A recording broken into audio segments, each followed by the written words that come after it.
Et bonjour à tous mesdames et messieurs, aujourd'hui nouveau vlog, on se retrouve au Luna Park à Sydney en Australie. Aujourd'hui on va faire un vlog sur le Luna Park et les attractions du Luna Park et la soirée Halloween, spéciale Halloween, avec 4 nouvelles maisons hantées, train fantôme à pied qu'on va pouvoir faire ce soir. Et donc on va voir ça tous ensemble, on va voir ce que ça donne. En Suisse on a la chance, il fait particulièrement beau aujourd'hui, il fait grand soleil, j'ai lunettes de soleil, donc on va pouvoir voir ensemble ce que ça donne. On va faire un petit tour du parc pour commencer, voir à peu près les attractions qu'il y a à faire, comment on va s'organiser, comment va se passer la soirée. Et on va voir ça ensemble. Je vous emmène avec moi dans une soirée Halloween le 30 octobre au Luna Park de Sydney pour voir ce que ça vaut à peu près. Alors j'ai pas eu la chance de faire une soirée Halloween à Orlando, à Universal, mais on va voir si c'est à peu près du même calibre. La seule soirée Halloween que j'ai faite dans un parc d'attractions, c'est au parc Astérix, il y a plusieurs années maintenant. Il y avait 2-3 maisons hantées, donc c'est la première fois que je faisais ça. Et là on va pouvoir comparer un peu, voir ce que ça vaut, si c'est mieux, si c'est moins bien, si ça fait plus peur. Et voilà, et comme ça, ce sera peut-être un premier goût avant d'aller un jour peut-être à Orlando faire la soirée Halloween directement à Universal. Avec là, je pense que c'est un peu l'apogée du parc pour Halloween. Donc c'est parti, on va aller découvrir ensemble les attractions qu'il y a au Luna Park et faire un petit tour ensemble de ce qu'il y a.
Oh yes.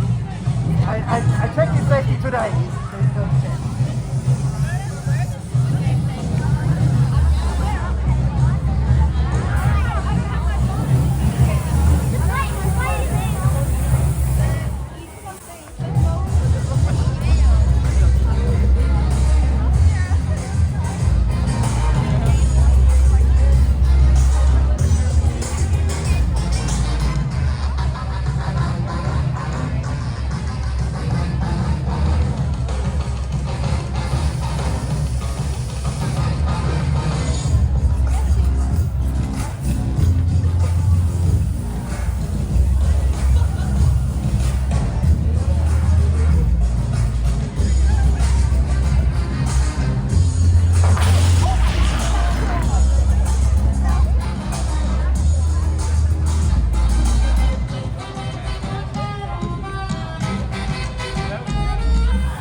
se retrouve, alors là, ça fait déjà une petite heure que ça a commencé dans le parc. Donc là du coup au début il n'y avait pas grand monde. J'ai pu faire les plus grosses attractions, on a commencé à faire les grosses attractions quand il n'y avait personne, j'ai pu les enchaîner. Donc j'ai fait le boomerang. Donc le boomerang c'est une attraction qui part en marche arrière et qui repart en avant après et qui tourne sur elle-même, etc. Ensuite j'ai enchaîné par le hammer. Donc c'est cool, c'est le bras que j'ai vu, vous avez vu au début de la vidéo, qui tourne sur elle-même et qui fait un tour complet. Donc ça c'était vraiment top, ça rappelle un peu le maximum à la fin Saint-Romain. Et ensuite j'ai pu faire l'attraction Big Dip, qui est l'attraction avec double lancement du Luna Park. Il y a 2 lancements, donc je crois qu'on va jusqu'à 75 km/h, donc c'est pas non plus énorme, mais c'est quand même une attraction double lancement monorail, donc on est sur une rail, une place, donc vous avez pu voir aussi les vidéos juste avant dans la vidéo. Et là du coup comme il y a plus de monde, on va pouvoir aller commencer à faire les maisons hantées. Parce que ça c'est marrant, quand il y a plus de monde, il y a plus d'ambiance. Et aussi il commence à y avoir pas mal d'activités dans le parc, des personnages et des petits événements comme ça pour Halloween. Donc là vous avez pu voir juste avant, il y a eu un petit spectacle, là où je me trouve, un petit spectacle Halloween avec des danseurs. Et donc là en fait dans une zone du parc, une sorte de grand bâtiment où il y a des toboggans, comme vous avez pu voir ici. Je viens de faire le big toboggan qui sont juste là. Alors c'est assez marrant parce que du coup on tombe presque à la verticale au début. On est dans un sac et hop on se laisse tomber et on chute à la verticale. Donc c'est très marrant. Et maintenant on va se diriger vers les maisons hantées pour voir un peu ce que ça donne, si ça fait vraiment peur ou pas. Ok, on commence par la première maison hantée, donc c'est la maison hantée Squid Game, sur le thème de Squid Game. Donc là juste avant d'entrer on vient de remplir un formulaire en inscrivant notre nom, notre prénom. Donc, je pense que ça va être des sortes d'épreuves, on va voir un peu ce que ça va donner. Donc là il y a pas mal de queues, on va voir qu'il y a pas mal de monde, ça va être assez sympa avec du monde. Et on va voir qu'il y a des gens dans la queue, hop, des gens dans la queue qui sont déjà déguisés, pour mettre un peu l'ambiance. C'est assez fun, on va voir ce que ça va donner, j'ai hâte de pouvoir tester ça et je vous dis direct après avoir pu tester l'expérience.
Petit débriefing de la maison hantée Squid Game.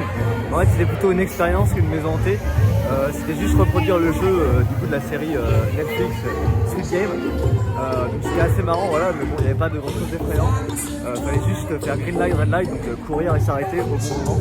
Et donc il y avait un gagnant, etc. On avait 2 minutes pour arriver. Donc c'était assez marrant. Maintenant on va essayer les autres maisons hantées. Donc là qui sont censées être des vraies maisons hantées comme au Paris Astérix ou à Orlando. On va voir ce que ça donne et on va voir si c'est intéressant. C'est parti.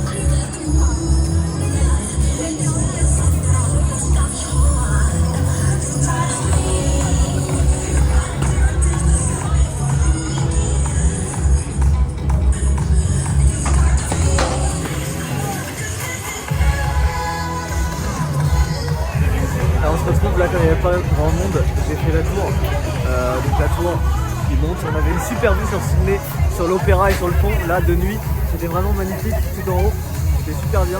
Et en plus, ce que j'ai oublié de vous dire, c'est que c'est une tour, les freins, c'est des freins électromagnétiques à courant du Foucault. C'était le sujet de mon TIPE, c'est ce qui m'a fait arriver à Centrale. Donc c'est toujours marrant de voir à chaque fois que je fais une tour que c'est le sujet de mon TIPE. Maintenant on va faire une maison hantée. Donc là il n'y a pas grand monde, c'est un peu bizarre, il y a vraiment personne. Donc là on va voir ce que ça donne, la maison hantée.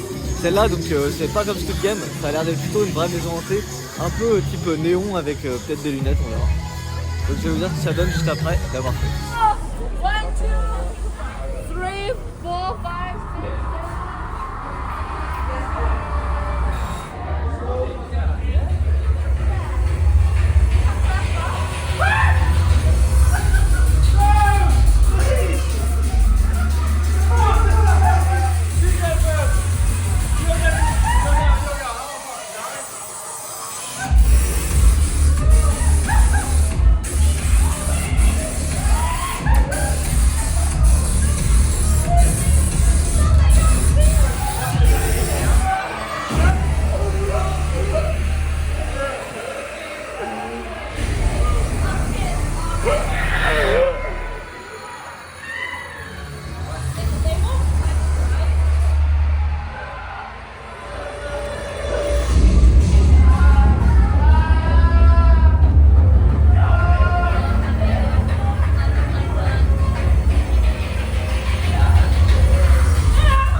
Don't go! I'll cut you a smile!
faire la maison hantée du coup néon, effet psychédélique un peu.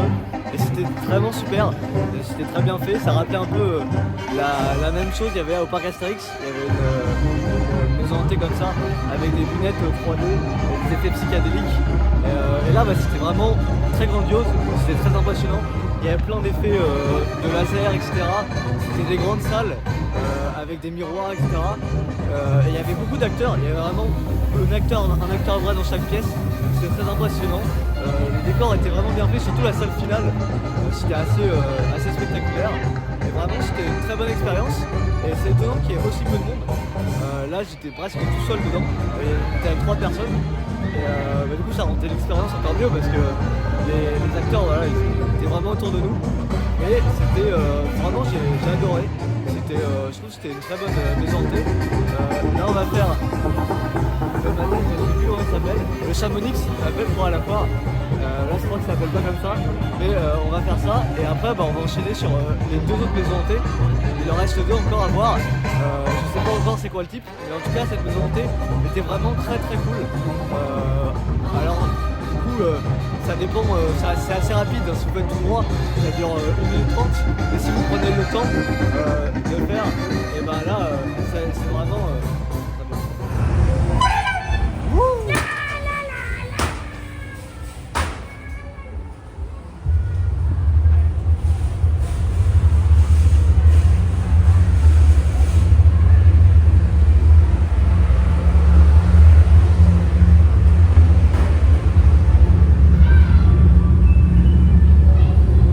You're next.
En fait, j'ai pris la moelle file d'attente et en fait, je viens de faire une autre maison hantée. Donc la sortie est juste ici. Donc là, la deuxième maison hantée, c'était vraiment une maison hantée très, enfin le classique quoi, le classique Wall Street, exactement comme, on peut s'attendre dans une foire. C'est-à-dire que là, on marchait tout droit, c'était une grande ligne droite, énorme sur tout le Luna Park en fait, et on passait de salle en salle. Et donc c'était un peu comme au parc Astérix, la maison hantée dans le château là. En fait on passait de salle en salle, donc il y avait le boucher, il y avait après les clowns, etc. Machin. Il y avait beaucoup d'acteurs dans chaque pièce, il y avait 2-3 acteurs dans chaque pièce. Mais donc les décors étaient un peu moins... c'était pas... les décors étaient un peu moins poussés.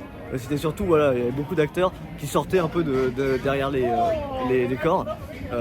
C'était assez marrant, mais c'est moins prenant, on va dire, que les grandes maisons hantées, vraiment bien décorées, avec beaucoup de décors et avec des animations et des histoires à raconter dedans. Et du coup, voilà. Alors c'était assez marrant hein, parce qu'il y avait des acteurs qui sortaient un peu de n'importe où, derrière les portes, etc. Il y en avait même un moment qui sortait en fauteuil roulant et qui roulait derrière nous. Donc c'est assez marrant, mais voilà, je préfère la maison hantée psychédélique avec les néons, ça c'est vraiment très très cool. Et par contre, ce qui est marrant, c'est que j'ai l'impression qu'ici ils n'ont pas la culture de la tronçonneuse. Il n'y a pas de tronçonneuse en fait. Alors normalement, c'est quand même le truc classique dans les maisons hantées comme ça. À la fin, c'est fini par la tronçonneuse qui te court après. Et là, il n'y en a absolument pas. C'est juste des acteurs qui font des jumpscares quoi, qui sont bien déguisés. Alors les acteurs sont vraiment très bons, hein. Ils viennent à côté de toi, ils te parlent, etc. Mais il n'y a pas de tronçonneuse. Voilà. Donc là on va continuer, on va essayer de faire 2 attractions, peut-être le Chamonix que je disais tout à l'heure. Et par contre, je viens de remarquer, mais en fait, là il y a un peu moins d'activité dans le parc, dans les rues du parc en tout cas, enfin les rues du Luna Park. Il y a moins d'acteurs, il y a même presque plus d'acteurs qui sont déguisés dans les allées et qui font des jumpscares. Parce qu'en fait, c'était les acteurs de la maison hantée que je viens de faire qui, au début du parc, sortaient dans les rues pour faire des jumpscares. Et maintenant, du coup, ils sont dans la maison hantée et dans les allées du parc, c'est un peu vide. Il y a vraiment 2-3 acteurs, c'est tout. Mais voilà, bon, il y a quand même des danseurs. Il y a des stands voilà, où il y a des gens qui dansent depuis le début de la soirée. Mais ça fait un peu plus vide qu'au début. Au début, il y avait vraiment beaucoup de... De toute façon, vous avez pu voir dans la vidéo, il y avait beaucoup d'acteurs qui... Enfin, ça rappelle le bar Astérix, quoi. Il y avait des acteurs qui faisaient des slides devant, qui te couraient après, etc. Donc c'était vraiment très très bien fait.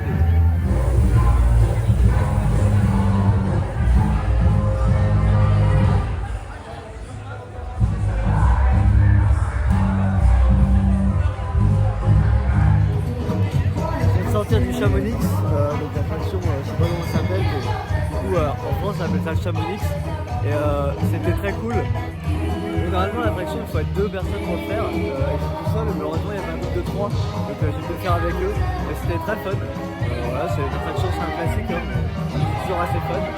Donc là on va voir ce qu'on va aller faire, on va peut-être refaire les 2 hantées parce que ça a été vraiment très très cool. Donc du coup j'ai envie de la refaire.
Et là je viens de sortir des chaises volantes et c'était très fun.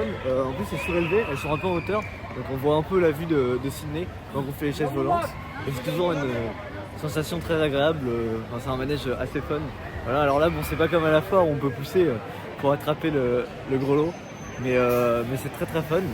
Donc là, je commence à avoir fait à peu près toutes les attractions du Luna Park. Enfin, en tout cas, toutes les grandes majeures attractions qui sont pas pour les enfants. Et du coup, je vais commencer à refaire des choses. Donc, je vais essayer de refaire les maisons hantées. C'était vraiment très fun. Et aussi les grosses attractions, donc les attractions avec le double lancement, les tours, etc. Donc, c'est parti. On va faire ça. Et là, hop, on peut voir qu'il y a de retour des gens déguisés dans le parc, déguisés en la famille Adams, ça. Donc là, je viens de refaire la maison hantée. Ça, c'est la maison hantée vraiment classique, comme à la foire. C'est une ligne droite avec plein d'acteurs comme ça et des salles un peu décorées. Donc voilà, c'est assez cool. Mais bon, ça, c'est un peu un classique. C'est pas du niveau même des maisons au parc Astérix, ou encore c'est pas encore au niveau d'Orlando où il y a des vraies maisons hantées bien décorées, etc. Là c'est vraiment ce qu'on peut avoir à la foire. Donc maintenant hop, on va refaire des attractions. Je pense que là je vais refaire le boomerang, c'était une attraction assez sympa.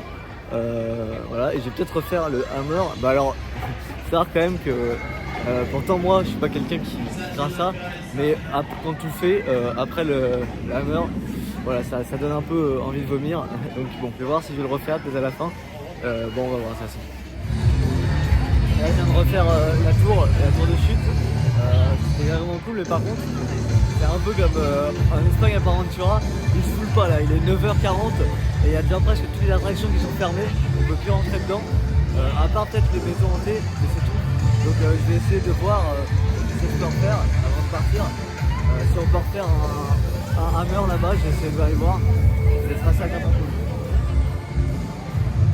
Mais voilà, donc déjà que c'est ouvert que 4 heures, et en plus, bon, ils ferment un peu en avance, c'est pareil, ils ont ouvert, bon ils n'ont pas ouvert on pouvait rentrer à 6 heures, mais les attractions n'ont pas commencé directement à 6 heures. Voilà, là on est au bout du parc, on est à la vue sur toute la vue, avec derrière, je sais pas si on peut voir, on a la vue sur le Harbour Bridge et sur la grande roue. Voilà, donc c'est assez beau, c'est assez stylé.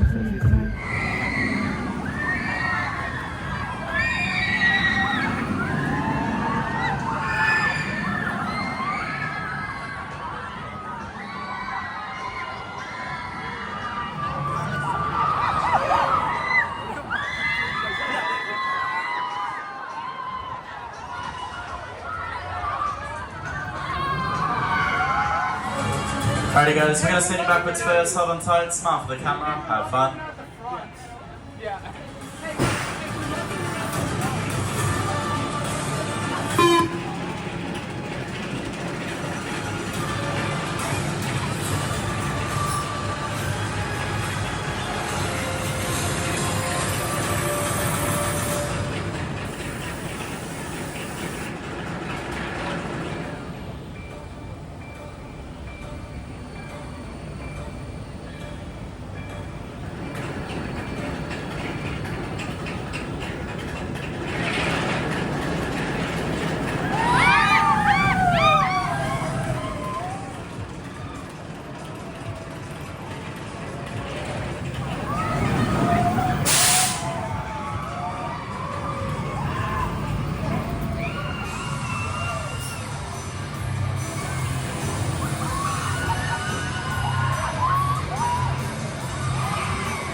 C'est parti pour le boomerang, donc on va partir juste derrière et au final après on passe dans la gare et on va continuer le ride par là. Et voilà, il est 10h, j'ai fait le dernier tour de boomerang, dans le train on a fait le dernier tour. Du coup là le parc ferme, donc on va pouvoir partir, rentrer tranquillement. Petit débriefing de la soirée, c'était très très cool, moi j'ai vraiment aimé la soirée. Ça faisait longtemps que j'avais pas fait de parc comme ça, enfin j'en avais pas fait depuis que j'étais en Australie. Et du coup là c'était un peu l'occasion de le faire avec la soirée Halloween du coup, pour pouvoir tester un peu ce qu'il y avait comme événement ici au Luna Park pour Halloween. Et du coup petit débriefing de la soirée, alors le Luna Park c'est assez sympa. C'est une sorte, en fait c'est plutôt une foire, plutôt qu'un parc d'attractions. Enfin les attractions sont plus proches d'une fête foraine d'une foire que d'un vrai parc d'attractions construit. Donc faut pas s'attendre à aller dans un parc et avoir des gros coasters et des grosses sensations, mais c'est un autre style quoi. C'est sympa aussi. Il y a pas mal d'attractions, il y a environ 17 attractions. Bon, sur celle pour les enfants, il y a une dizaine d'attractions je pense. Du coup ça se fait bien quoi en une soirée. Là j'ai pu tout faire et j'ai pu tout faire même plusieurs fois parce qu'il n'y avait pas énormément de monde. À chaque fois on faisait le maximum, on attendait un tour pendant des attractions. Donc c'était vraiment cool. Il y a des bons coasters, donc il y a le coaster avec double lancement, le boomerang et le hammer qui sont des grosses sensations à sensation forte. Et la tour aussi, ça fait 4 grosses attractions à sensation qui sont vraiment sympas. Et après les autres attractions, bah, c'est des attractions plus de foire, les chaises volantes, la grande roue, il y a un palais du rire, etc. Il y a un rotor aussi. C'est des attractions plus classiques. Donc ça fait vraiment type fête foraine. Et donc là il y avait les maisons hantées pour Halloween. Les maisons hantées étaient vraiment... c'est pareil, hein, c'est un peu type foire, mais pour un type foire elles sont vraiment bien honnêtement. C'est pareil, il y avait beaucoup d'animations dans le parc, de personnes déguisées, surtout au début. En fait les maisons hantées n'étaient pas encore ouvertes, il y avait du coup les personnages des maisons hantées qui se baladaient dans le parc et il y avait des danses, etc., des danseurs. Donc c'était vraiment très cool, ça rappelait vraiment le parc Astérix avec l'allée centrale avec plein de personnes. Mais du coup si on s'attend à avoir comme une foire quoi, c'est vraiment sympa. On a du coup 3 maisons hantées. Alors le Squid Game, bon c'était pas forcément ce que moi j'apprécie énormément, mais c'était sympa parce que c'était une petite expérience à faire un peu comme dans le film, mais c'était pas, on peut pas dire que c'était une maison hantée. Et après les 2 autres maisons hantées, donc celle walkthrough vraiment type foire, la foire on marche et il y a des décors et des mecs déguisés qui sont autour de nous. Étonnant comme j'avais dit auparavant, il n'y a pas de tronçonneuse. Je sais pas, ça a l'air de pas trop être dans leur coutume ici en Australie. Mais l'autre maison hantée était vraiment très très bien. Celle néon, c'était vraiment les décors. Les décors étaient bien faits, il y avait des beaux décors, des beaux effets spéciaux. Les personnages aussi étaient, les acteurs étaient bons, les costumes étaient très bons. J'ai vraiment aimé, surtout la salle finale, c'est très impressionnant. Voilà, c'est très bien fait. Et du coup, ouais, honnêtement, pour une maison hantée, c'est très bien. Mais ça rappelait un peu celle du parc Astérix. Alors maintenant, le parc Astérix est un peu amélioré. Il y a quand même des grosses maisons hantées maintenant avec des vraies histoires, etc. Donc le parc Astérix reste quand même au-dessus. Mais pour quelque chose type fête foraine, c'est vraiment très très bien. Alors bon, on est très loin de Orlando bien sûr, très loin d'Universal Orlando. Là, en même temps, c'est le summum du parc pour Halloween, donc à faire une fois dans sa vie. Mais voilà.